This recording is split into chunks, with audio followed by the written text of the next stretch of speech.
Salut les amis et bienvenue encore une fois sur notre chaîne. C'est le Dr Antoine Younge, coordonnateur en entrepreneur international. Aujourd'hui, je vais vous parler des aspects à rapport avec la rédaction des travaux scientifiques, tels que les mémoires, tels que les thèses. Et je vais me focaliser principalement sur un aspect à rapport avec la méthodologie de recherche, parce que c'est vraiment un aspect qui est difficile à rédiger pour disons les finalistes et pour les non habitués aux rédactions des travaux scientifiques, tels que les articles par exemple, ou les articles tels que les mémoires ou les thèses. Alors, moi je suis le directeur général du cabinet La Consulte. Et puis, j'anime la chaîne Entrepreneuriat, Recherche et Conseil. Et dans ce cadre, alors, je vais vous parler de l'aspect rapport avec la méthodologie de recherche, comment on écrit la méthodologie de recherche. Et je suis réviseur auprès des articles Business and Economics, donc un article qui fait des publications qui est affilié au Springer Nature. Et aussi, je fais la révision auprès de International Journal of Management, Accounting and Economics. Donc, c'est auprès de ces deux articles-là que je fais la révision, mais aussi j'enseigne à temps partiel les cours de méthodologie de recherche en master et en baccalauréat. Donc, j'enseigne ce cours-là en master et en baccalauréat, le cours de recherche et avec la conduite des analyses, de l'analyse des données avec le logiciel R. Alors, si nous revenons sur mes publications, je suis dans mon temps libre quand j'ai un temps libre parce que, comme je viens de vous le dire, je dirige une entreprise de consultance, le cabinet La Consulte. Je m'occupe des publications quand j'ai un temps libre, je fais des publications, je fais des recherches. Et comme vous le voyez, par exemple, ici, j'ai publié pas mal d'articles. Par exemple, celui-ci vient de sortir en mai, plutôt en juin 2022. Technical Efficiency Analysis of Burundian Banking System Using Data Envelopment Analysis. Et puis, j'ai publié cet autre article, Impact of Export and Foreign Direct Investment or Gross Domestic Product in Sub-Saharan Africa. Et puis aussi, j'ai publié l'article en rapport avec Investigating Easy of Doing Business, Improvement in Sub-Saharan Africa. Et puis aussi, j'ai participé dans la rédaction de cet article Perceived Impact of COVID-19 Pandemic on Healthcare Cost in Bangladesh. Et si vous voyez qu'il y a beaucoup d'articles que j'ai rédigés, tous ces articles-là, ce sont des articles que j'ai rédigés. Et alors, j'aimerais revenir sur d'abord la structure globale d'un travail de recherche tel que, par exemple, une thèse ou un mémoire. Donc ici, vous avez la partie à rapport avec l'introduction générale qui montre le contexte de la recherche, la justification de l'étude, intérêt personnel, intérêt scientifique, intérêt communautaire, et vous montrez la problématique que vous rencontrez, qui existe, et puis vous montrez les hypothèses, les objectifs de l'étude, l'objectif global, l'objectif spécifique, la délimitation de l'étude, articulation de l'étude, et puis dans le cadre, dans le premier chapitre où vous à rapport avec le cadre conceptuel et théorique de l'étude, vous montrez, vous définissez d'abord les concepts clés, vous faites la synthèse de la littérature et cadre théorique. Ici, il faut séparer la partie à rapport avec la littérature et la partie à rapport avec les théories, à rapport avec ton domaine de recherche. Et puis, vous montrez aussi le cadre conceptuel et organique. Et puis, dans le chapitre 2, à rapport avec la présentation de la zone de l'étude, vous présentez l'institution de la recherche, les structures et fonctionnement de l'institution de recherche. Et puis, dans le cadre méthodologique, c'est le troisième chapitre, alors vous allez montrer donc comment vous avez calculé l'échantillonnage et les variables d'études, et puis vous présentez les techniques et collecte des données, et puis les méthodes et traitements d'analyse de données que vous avez utilisées. Et puis, dans le chapitre 4, vous devez montrer, vous faites la présentation et l'interprétation des résultats et puis vous faites la discussion. Ici, d'abord, vous présentez les résultats et vous essayez de faire l'interprétation de ces résultats. Et puis, vous allez faire la discussion des résultats. Et puis, vous allez alors faire la conclusion. Et puis, dans la conclusion, alors, vous allez montrer les éléments innovants et application des résultats de la recherche. Et puis montrer les limites de la recherche, et puis montrer aussi les perspectives futures de la recherche, et faire des suggestions, et puis alors vous devez montrer dans les références bibliographiques et montrer alors les annexes s'il y en a, donc les annexes qui permettent de comprendre ou de détailler certains faits. Alors, je vais me concentrer sur la partie méthodologique et c'est cette partie-là qui m'intéresse beaucoup. Et parce que c'est cette partie-là qui vraiment pose problème aux étudiants lors de la rédaction des travaux d'études. D'abord, dans la partie méthodologique, qu'est-ce qu'on doit mettre? Comme on a dit, vous devez montrer votre échantillonnage et montrer les variables de l'étude. Quand je parle d'échantillonnage, c'est la population ou les individus que vous avez sélectionnés pour participer dans votre étude. Parce que en statistique, on ne peut pas travailler sur, des fois, on ne peut pas travailler sur l'ensemble de population, mais des fois, on essaie d'essayer de tirer quelques éléments, mais ces éléments-là, les résultats trouvés sur ces éléments, alors seront généralisés sur l'ensemble de la population. C'est ça l'échantillonnage. Donc, quand on parle d'échantillonnage, pourquoi il faut faire l'échantillonnage? Alors, il faut que votre échantillon soit quand même un échantillon représentatif. Et pour calculer l'échantillon normalement, il y a des méthodes qu'il faut utiliser, il y a des formules qu'il faut utiliser, par exemple la formule de Yaman, et aussi pour déterminer l'échantillon nécessaire, l'échantillon est déterminé en fonction de la méthode que vous allez utiliser pour analyser votre donnée. Chaque méthode d'analyse de données a un échantillon minimum requis pour pouvoir dégager des résultats. Si vous avez utilisé par exemple la corrélation, il y a un minimum requis. Si vous avez utilisé la régression, il y a un minimum requis et ainsi de suite. Et puis alors les variables de votre étude ici, ce sont les variables que vous allez analyser ou les paramètres que vous allez analyser. Par exemple, si vous voulez analyser l'effet de la motivation par exemple sur la performance, donc vous voyez que d'un côté il y a la motivation qui constitue la première variable et aussi il y a la performance d'un autre côté. Au niveau des techniques de collecte des données, il s'agit de décrire comment vous avez alors collecté les données, comment vous avez arrivé à, ou comment vous avez pu collecter les données, comment vous avez trouvé les données, par quels moyens vous avez trouvé les données. Ici, par exemple, si vous avez utilisé un questionnaire, vous devez montrer, vous devez spécifier que vous avez utilisé un questionnaire, vous devez montrer comment vous avez élaboré le questionnaire, où est-ce que vous avez trouvé les instruments de mesure pour votre questionnaire.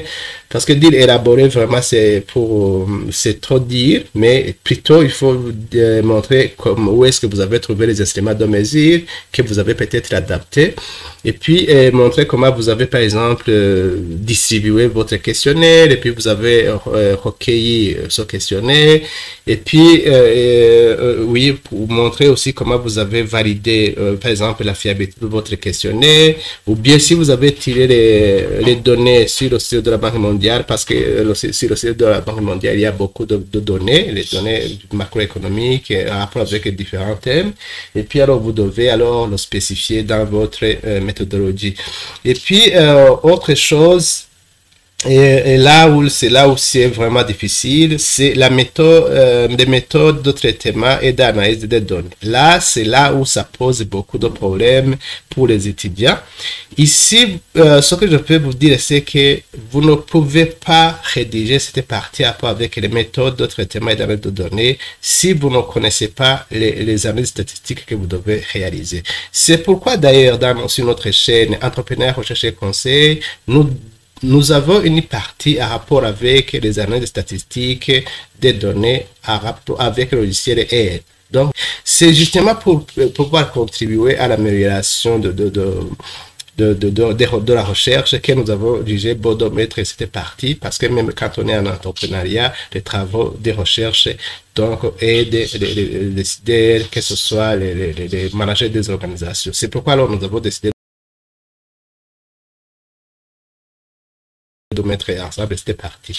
Alors ici, dans cette partie, méthode de traitement et d'analyse de données, vous devez décrire exactement quelles sont les techniques d'analyse de données que vous avez réalisées. Et alors, justifier pourquoi vous avez utilisé telle technique ou telle autre technique. Par exemple, ici, je vais vous donner concrètement, je vais vous donner un exemple. Supposons que votre objectif était d'analyser la relation entre la motivation et la performance. Donc, voilà votre objectif, c'est d'analyser la relation entre la motivation et la performance. Alors, comment alors vous allez tester ça? Comment vous allez tester cette relation? Supposons ici, en termes de techniquement, il faut utiliser la corrélation, mais il y a des types de corrélation. Il y a la corrélation de Spearman et il y a la corrélation de Pearson. Alors, dans votre méthodologie, il faut savoir quand est-ce qu'il faut utiliser la corrélation de Pearson et ou la corrélation de Spearman. C'est ce qu'on appelle les tests paramétriques et non paramétriques. Et c'est la même chose pour les autres tests, par exemple pour le cas de comparaison de moyenne, pour le cas de oui, ce qu'on appelle les t-tests, pour le cas de comparaison de moyenne, le cas de comparaison de plusieurs moyennes pour l'analyse ANOVA, etc. Donc, vous devez alors être à mesure de savoir le test que vous allez utiliser et pouvoir justifier pourquoi vous avez utilisé ce test. Ici, si vous ne connaissez pas vraiment cette méthode-là, donc ces outils-là, il vous sera difficile de rédiger la partie méthodologique. Et c'est là où beaucoup d'étudiants ont des problèmes. C'est en rapport avec la méthodologie. Si vous n'êtes pas à mesure de montrer pourquoi, de justifier pourquoi vous avez utilisé telle méthode, vous avez choisi d'utiliser telle méthode. Par exemple, pour le cas de la corrélation, il y a deux types de corrélation, la corrélation paramétrique et la corrélation non paramétrique. Alors, il faut justifier pourquoi vous avez utilisé telle ou telle autre méthode. Si vous devez, par exemple, utiliser la régression, vous devez montrer toutes les étapes de validation d'un modèle linéaire et si c'est un modèle de la régression multiple, par exemple. Vous devez montrer quelles sont les étapes que vous avez utilisées pour valider le modèle linéaire. Comment vous avez par exemple, comment vous avez vérifié la linéarité du modèle, comment vous avez vérifié, par exemple, l'autocorrélation, comment vous avez, par exemple, vérifié la multicollinéarité, comment vous avez vérifié, par exemple, la constante de la variance. Donc, si vous ne connaissez pas ça, il vous sera difficile, voire impossible, de rédiger la partie méthodologique.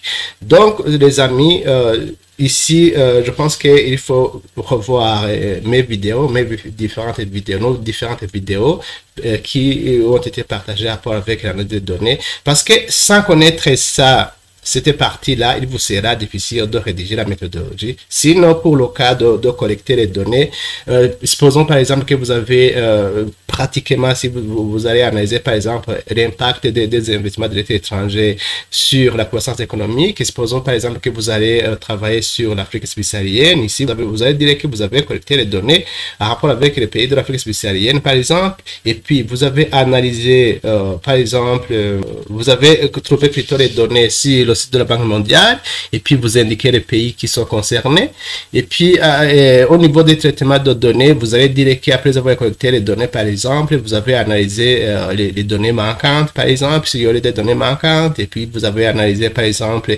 la linéarité, plutôt si les données sont linéaires, vous devez montrer par exemple les techniques que vous avez utilisées pour regarder si les données suivent une loi normale, parce que ça va le test de normalité va déterminer quelle est la technique d'analyse que vous allez utiliser. Même si vous utilisez par exemple, si vous voulez analyser la relation, je viens de dire que vous pouvez analyser et vous pouvez utiliser la corrélation. Mais il y a des types de corrélation.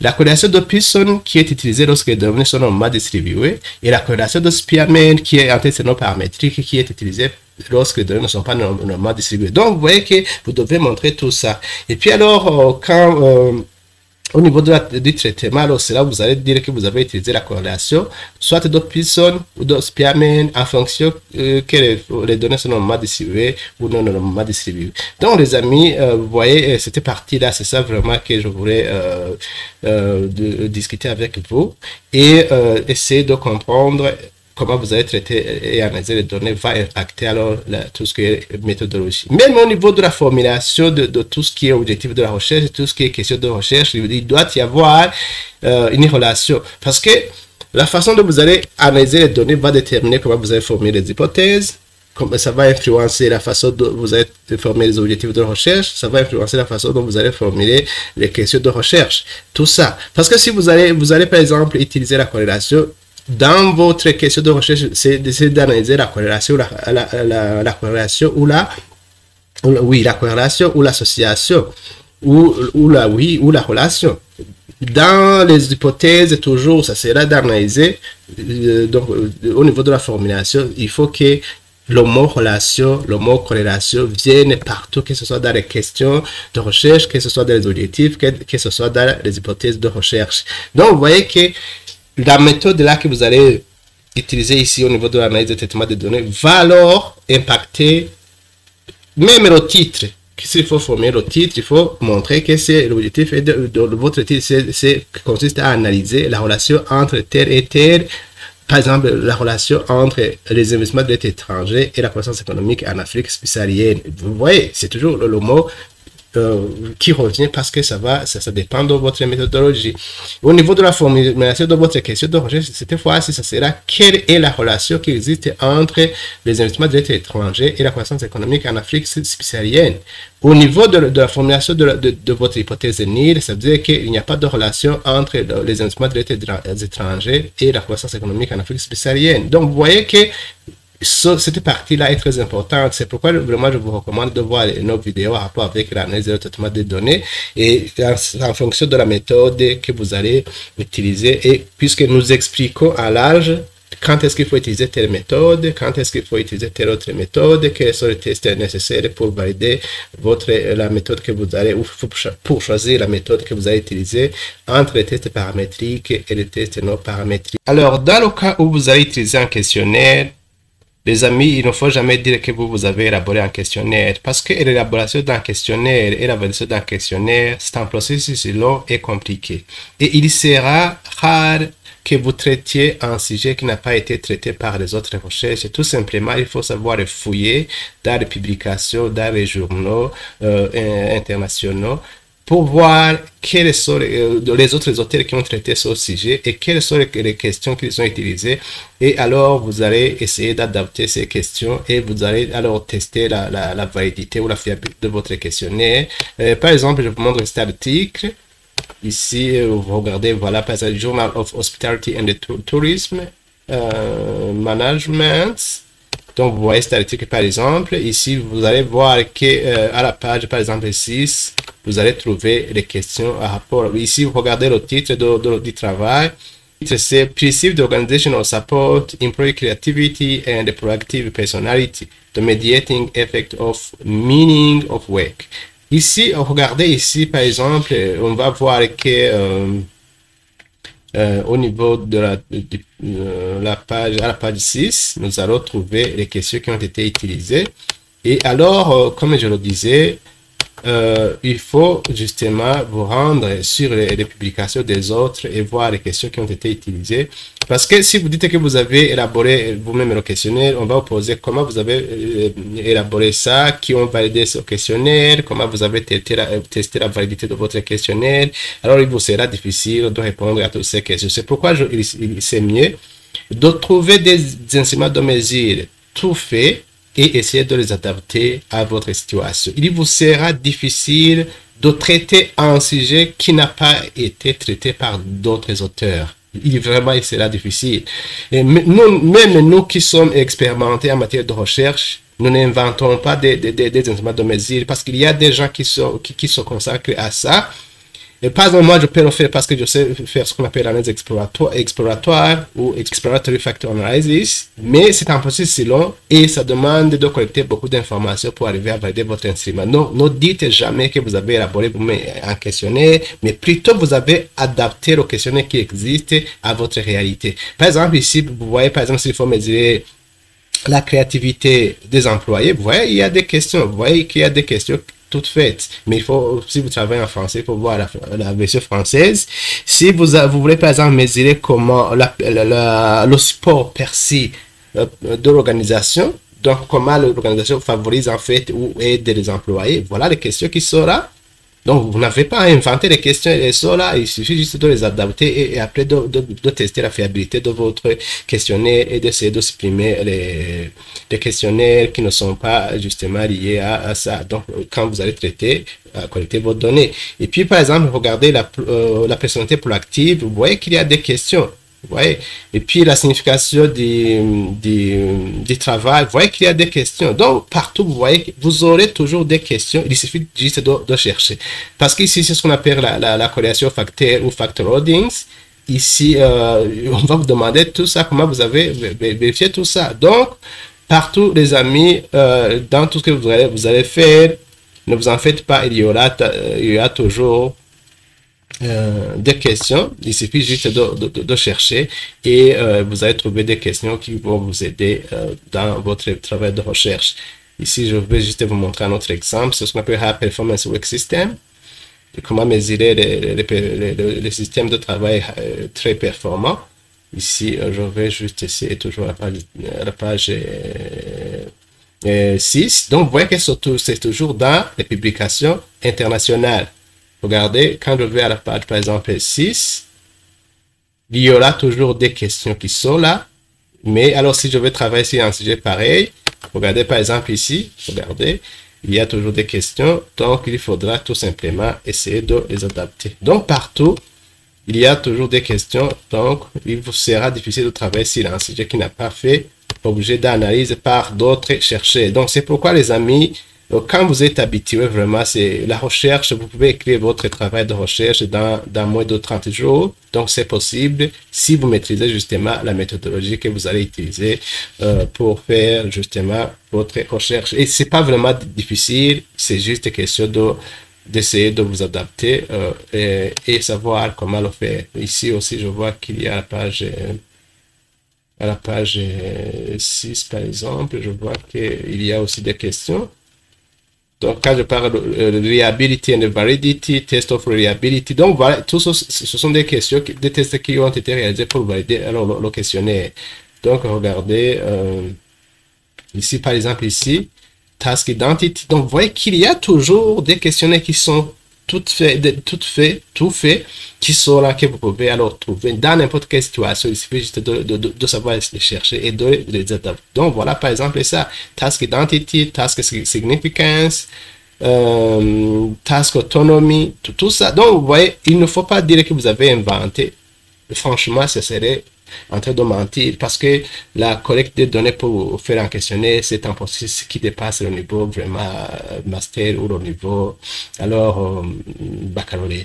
Donc voilà les amis, c'est ça que je voulais vous montrer pour des cas parce que j'ai parlé des données qu'on va trouver sur le site de la Banque mondiale, mais vous pouvez poser la question de savoir de ceux qui ne vont pas trouver les données sur le site de la Banque mondiale, bien qu'ils vont alors chercher des questionnaires qu'ils vont utiliser. Donc c'est ça que je voulais vous montrer. Et donc voilà les amis, on va continuer de produire d'autres vidéos pour expliciter les autres aspects de la recherche. Et puisque notre chaîne justement fait la promotion de la recherche scientifique, et c'est pourquoi alors nous allons nous produire d'autres vidéos pour vous expliquer comment vous allez faire. Dans les autres parties, je vais continuer à traiter certains aspects de la recherche pour justement contribuer à l'amélioration de la qualité des travaux de la recherche.